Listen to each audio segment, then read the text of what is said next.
আজ আমি এক্সপ্লোর করতে চলেছি পুরো বাটানগর, যেটা সবাই কলকাতার রিভার সাইড নামেও জেনে থাকে। আসসালামু আলাইকুম গাইস, কেমন আছো সবাই? আশা করছি তোমরা সবাই ভালোই আছো। সো বেশি দেরি না করে শুরু করা যাক।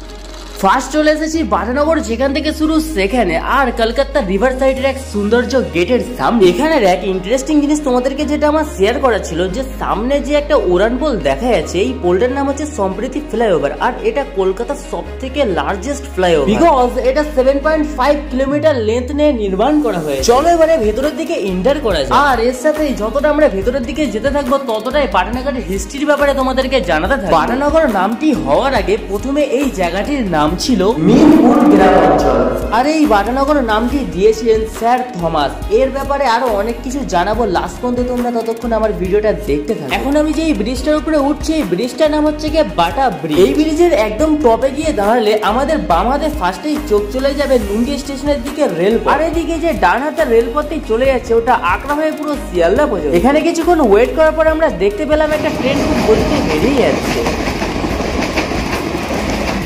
চলো এবারে যাওয়া যাক নিউল্যান্ড স্টেডিয়ামের মাঠে। স্টেডিয়ামের ওপরে উঠে এই জায়গাটা ভালোভাবে পুরো দেখানো যাবে, তাই আমি স্টেডিয়ামের ওপর থেকে সবকিছু তোমাদেরকে দেখিয়ে এটা বিস্তারিত ভাবে জানাচ্ছি। সামনের দিকে যে ঘর মতো করা জায়গাটি দেখা যাচ্ছে, ওটা সেবাশ্রয়ের কাজের জন্য নির্মাণ করা হয়েছে, বাট নর্মাল সময় ওটা পুরো একটা গ্রাউন্ড হয়ে থাকে। আর এখানেই বাটানগরের সব থেকে বড় দুর্গাপুজোর মেলা। তারপর আমরা এখান থেকে বেরিয়ে চলে এলাম লোকনাথ আশ্রমের সামনে। এই আশ্রমের ব্যাপারে আমার তেমনটা কিছু জানা নেই, শুধু জানা আছে যে এটা অনেকটাই পুরাতন, কারণ আমরা ছোটবেলা থেকে এটা দেখে আসছি। এই আশ্রমের হিস্ট্রি কেউ যদি জেনে থাকো তো অবশ্যই আমাকে কমেন্টে জানিও। চলো এবারে যাওয়া যাক আমাদের নেক্সট ডেস্টিনেশন বাটা ফ্যাক্টরি। যাবার আগে যেটা আমার বলা ছিল, ডানাতে যে বড় বড় বিল্ডিং গুলো দেখা যাচ্ছে ওইগুলো সব আগে বাটা ফ্যাক্টরি কোয়ার্টার ছিল, আর ওইগুলো সব নষ্ট করে দিয়ে এখন বড় বড় বিল্ডিং তৈরি হয়েছে। এসব কিছু দেখতে দেখতে আমরা ফাইনালি চলে এসেছি বাটা ফ্যাক্টরির সামনে। এই বাটা কোম্পানিটি 1894 সালে 24 অগস্ট স্যার থমাস বাটা, তার ভাই অ্যান্টনি বাটা আর বোন অ্যানা বাটা, এই তিনজনে মিলে প্রতিষ্ঠিত করেছিলেন দা